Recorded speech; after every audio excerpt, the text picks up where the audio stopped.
তিল চাষে জড়িত সকলকে শুভেচ্ছা জানাচ্ছি আমাদের নতুন ভিডিওতে। এবছর প্রতিকূল প্রাকৃতিক অবস্থার জন্য তিল উৎপাদন অনেক কম হবে বলে আমরা ধারণা করছি। কারণ প্রথম দিকে অনাবৃষ্টির কারণে তিলের যে উৎপাদন হওয়ার কথা ছিল সেই উৎপাদনের পরিমাণ এখন কম হওয়ার সম্ভাবনা দেখা দিয়েছে। অন্যদিকে সাম্প্রতিক সময়ে বাংলাদেশের উপর থেকে যে মেঘমালা তৈরি হয়েছে, এই মেঘমালার জন্য গত 5 তারিখ থেকে আগামী 15 তারিখ পর্যন্ত মোটামুটি সক্রিয় থাকবে বৃষ্টি বলয়। এই বৃষ্টি বলয়ের জন্য যে সমস্ত জায়গায় তিল চাষ করা হয়েছে, এই একইভাবে বৃষ্টি হওয়ার জন্য এই তিলের উৎপাদন অনেক অংশে কমে যেতে পারে। এই কমে যাওয়ার কারণ, তিল অতিরিক্ত বৃষ্টি সহ্য করতে পারে না। একদিকে প্রথম দিকে বৃষ্টি না থাকার জন্য মাটিতে আর্দ্রতা কম ছিল, কম থাকার কারণে তিলের যে বৃদ্ধি সেই বৃদ্ধি অনেক কম হয়েছে। অনেকেই তিলে এবার সেচ দিয়েছে এবং সেচ দিয়ে সেই বৃদ্ধিটা মোটামুটি যারা কিছুটা করেছে, সেখানে এখন অতিরিক্ত বৃষ্টি আসছে। এই অতিরিক্ত বৃষ্টির যে ফলাফল সেটা আপনারা নিজ চোখে দেখছেন। এই যে দেখেন তিল ঝরে গেছে, এটা মানে ঢলে গেছে। এটি হচ্ছে বাড়ি 6 তিল। বাড়ি 6 তিলের একটি বৈশিষ্ট্য হচ্ছে এটি সাধারণত পানি কিছুটা সহনীয়। এরপর আছে বাড়ি 5 এবং বাড়ি 4।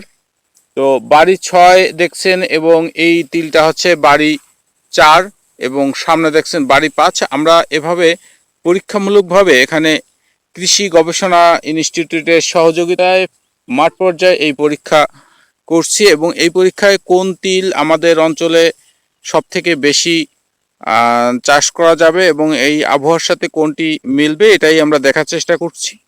এটি হচ্ছে মাটিভাঙ্গার অতুলনগর, মাটিভাঙ্গা ইউনিয়নের অতুলনগর গ্রাম, যেটা নাজিরপুর উপজেলাধীন এবং পিরোজপুর জেলাধীন। বরিশালের এই অঞ্চলটায় বেশ পরিমাণ তিল চাষ করা হয়ে থাকে, বিশেষ করে মেঠো জমি আছে অনেক। এই মেঠো জমি থাকার জন্য এখানে আমরা তিল চাষ করে থাকি।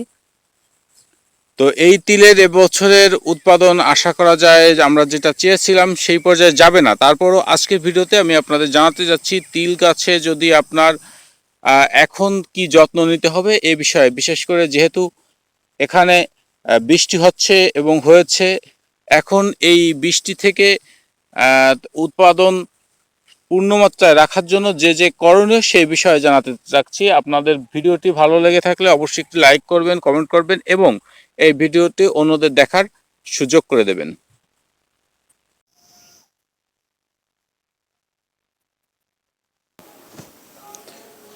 প্রিয় দর্শক, ভিডিওর শুরুতেই আমি আপনাদের বলেছি যে আমরা কৃষি গবেষণা ইনস্টিটিউটের সাথে কাজ করে যাচ্ছি দীর্ঘদিন ধরে এবং কোন তিল আমাদের এই অঞ্চলে সবথেকে বেশি উৎপাদন সম্ভব এবং আমাদের পরিবেশ এবং প্রতিবেশের সাথে মানানসই সে বিষয়টি আমরা এখানে পর্যবেক্ষণ করার চেষ্টা করছি।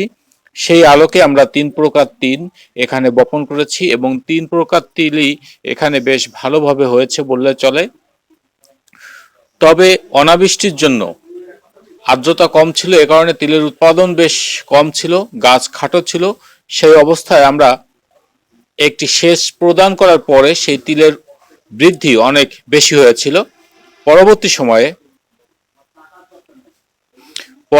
সময়ে তিল গাছ মোটামুটি যখন বৃদ্ধি পেয়েছে, তখন এই যে বাংলাদেশের প্রাকৃতিকভাবে যে পরিবর্তন এসেছে, অর্থাৎ 5 তারিখে যে বৃষ্টি বলয়ের সৃষ্টি হয়েছে, এই বৃষ্টি বলয় আগামী 15 তারিখ পর্যন্ত অব্যাহত থাকার সম্ভাবনা আছে এবং সেখানে বেশ কয়েকবার এ পর্যন্ত 2 বার ভারী বর্ষণ হয়েছে আমাদের এই অঞ্চলে। এই ভারী বর্ষণের জন্য যে সমস্ত জায়গায় পানি দাঁড়িয়েছিল বেশ একদিনের মতো, সেই স্থানে তিল কিছুটা ঢলে পড়েছে, অন্য স্থানে তিল মোটামুটি ভালো অবস্থায় আছে।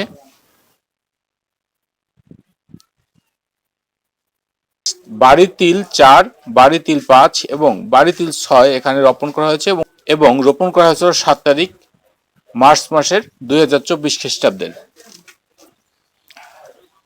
এই তিলের মোটামুটি যখন বৃদ্ধি হয়েছে, তখন আমাদের এই প্রাকৃতিক দুর্যোগের জন্য যেটা আমাদের করণীয় সে বিষয়টা হচ্ছে যে যে জায়গায় পানি বেঁধে যাবে সেখান থেকে অবশ্যই পানি ছাড়িয়ে দেওয়ার ব্যবস্থা করতে হবে, যেন জলাবদ্ধতা তৈরি না হয়। কারণ জলাবদ্ধ পরিবেশ তিল কোনোভাবেই সহ্য করতে পারে না। এই জলাবদ্ধতা যদি আপনি দূর করতে পারেন তাহলে তিল এখন পর্যন্ত যে অবস্থায় আছে সেখান থেকে আবার পুনরায় শিকড় স্থাপন করে সেই তিলের উচ্চ ফলন নিশ্চিত করতে পারবে। অর্থাৎ আপনারা যারা তিল চাষ করছেন তাদের প্রথম যে কাজটি হচ্ছে সেটি হচ্ছে তিলের জমির জলাবদ্ধতা নিরসন করা। যেখানে যেখানে জল জমে আছে সেখান থেকে জলকে অপসারণ করা হচ্ছে আপনার প্রাথমিক অবস্থায় প্রথম করণীয় বিষয়। যে সমস্ত স্থানে এখন পর্যন্ত বৃষ্টি হয়নি বা বৃষ্টি হওয়ার সম্ভাবনা আছে তাদের করণীয় হচ্ছে প্রাথমিক অবস্থায় নালা তৈরি করে দেওয়া। শেষ নালার মাধ্যমে অতিবৃষ্টিতে যে পানি দাঁড়াবে সেই পানি যেন বের হয়ে যায়, এ বিষয়টি খুব যত্ন সহকারে আপনাকে করতে হবে, তাহলে তিলের কোনো ক্ষতি হওয়ার সম্ভাবনা থাকবে না। এরপরে যদি কোনো কারণে তিল ঢলে যায় সেক্ষেত্রে আপনাকে কি করতে হবে, যেখানে পানি দাঁড়াবে সেখানে শিকড় ক্ষতিগ্রস্ত হবে, শিকড় ক্ষতিগ্রস্ত হওয়ার মাধ্যমে তিল ঢলে যেতে পারে। তাই আপনাকে যেটা করতে হবে, একটি ছত্রাকনাশক সেখানে সুন্দর করে গাছ ভিজিয়ে স্প্রে করতে হবে এবং ওই একই ছত্রাকনাশক 1 সপ্তাহ পরে পুনরায় আবার ব্যবহার করতে হবে। এই ছত্রাকনাশক হতে পারে কপার অক্সিক্লোরাইড। এই কপার অক্সিক্লোরাইড গ্রুপের ছত্রাকনাশক আপনি 7 দিন ব্যতী রেখে দ্বিতীয়বার যখন স্প্রে করবেন তখন এই তিলের শিকড় পচা অনেকটা কমে যাবে। তাহলে আমি যেটা বললাম, প্রথম অবস্থায় আপনাকে যেটা করতে হবে সেটি হচ্ছে পানি নিষ্কাশন ব্যবস্থা করতে হবে। এরপর কপার অক্সিক্লোরাইড গ্রুপের ছত্রাকনাশক সেখানে স্প্রে করতে হবে এবং প্রতি লিটার পানিতে 7 গ্রাম হারে, অর্থাৎ প্রতি লিটার পানিতে 7 গ্রাম হারে আপনি কপার অক্সিক্লোরাইড গ্রুপের ঔষধ ব্যবহার করবেন। কপার অক্সিক্লোরাইড গ্রুপের ঔষধ অবশ্যই 2 বার ব্যবহার করবেন, এই কথাটা খেয়াল রাখবেন সকলে। এরপর এখন কিছু পোকা দেখা যাবে, এই বিছা পোকা ছাড়া অন্য কিছু পোকা দেখা যাবে। এই পোকাটাকেও অবশ্যই দমন ব্যবস্থার ভিতরে আনতে হবে। এই দমন ব্যবস্থার জন্য আপনাকে যেটা করা যেতে পারে সেটা হচ্ছে ক্লোরোপাইরিফস এবং সাইফারমেথ্রিন গ্রুপের কীটনাশক 1 লিটার পানিতে 2.5 গ্রাম হারে দিয়ে বিকেলবেলা স্প্রে করতে পারবেন। ক্লোরোপাইরিফস এবং সাইফারমেথ্রিন গ্রুপের ঔষধ 1 লিটার পানিতে 2.5 গ্রাম হারে বিকালে স্প্রে করবেন। যদি আপনি ছত্রাকনাশক এবং কীটনাশক একই সাথে স্প্রে করেন তো সেই ক্ষেত্রে আপনার ভালো হবে এবং এই তিলের যে উৎপাদন মোটামুটিভাবে পূর্বের ন্যায় নিশ্চিত হবে। বন্ধুরা, আমাদের এই ভিডিওটা আপনাদের ভালো লেগে থাকলে অবশ্যই শেয়ার করবেন। এছাড়া আমরা কৃষি বিষয়ক এই জাতীয় বিভিন্ন কন্টেন্ট তৈরি করে থাকি।